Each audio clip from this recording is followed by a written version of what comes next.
Welcome to my channel mythological facts. तो आज हम जानेंगे कि शास्त्रों और पुराणों में किस तरह से अजब गजब गर्भ धारण की कथाएं होती थी, जिसको आज सुनकर होगी आपको हैरानी।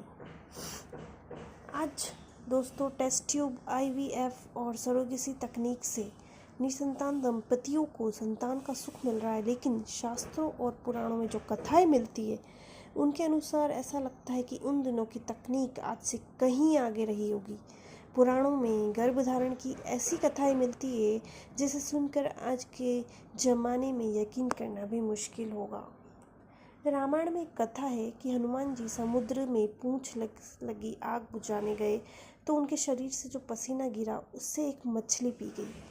तो काफ़ी समय बाद हनुमान जी को पता चला कि उनके पसीने को पीने से मछली गर्भवती हो गई और उसका नाम मकरध्वज नाम का एक पुत्र भी हुआ उस मछली के।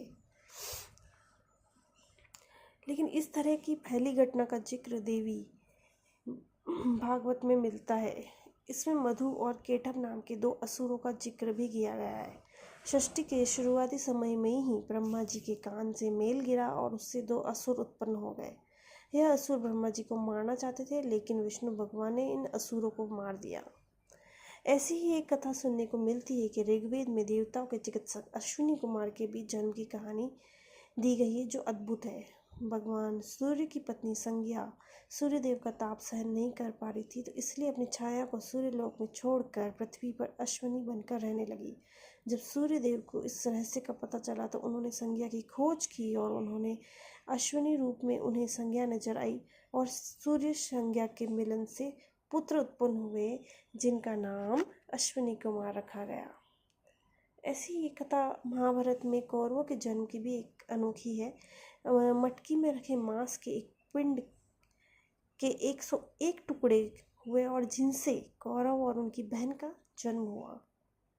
महाभारत में सत्यवती के जन्म की भी कथा हैरान करने वाली है। राजा सुगंधा का वीर एक पक्षी लेकर उनकी पत्नी के पास जा रहा था और रास्ते में वह वीर एक नदी में गिर जाता है, जिसे शाप के कारण मछली बनी एक अप्सरा पी जाती है और जिससे वह गर्भवती होकर एक बालक और बालिका को जन्म देती है और यही बालिका सत्यवती कहलाती, जिसे भीष्म के पिता शांतनु विवाह करते हैं।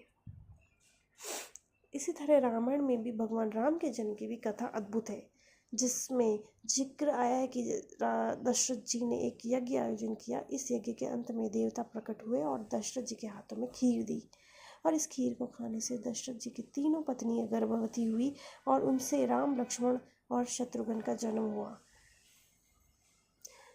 कुछ कथाओं में ऐसा भी जिक्र है कि खीर के बर्तनों को कौवा उठाकर ले गया और अंजनी की गोद में गिरा दिया और इस बर्तन में लगी खीर को खाने से अंजनी ने हनुमान जी को जन्म दिया। तो दोस्तों, ये थी कुछ अनोखी कहानियाँ और अजब गजब गर्भ धारण करने की कथाएं, जिनको अवश्य ही आपको पढ़कर हैरानी हुई। आई होप आपको ये कंटेंट अच्छा लगा सुनकर। ऐसी ही कहानियाँ जानने के लिए मेरे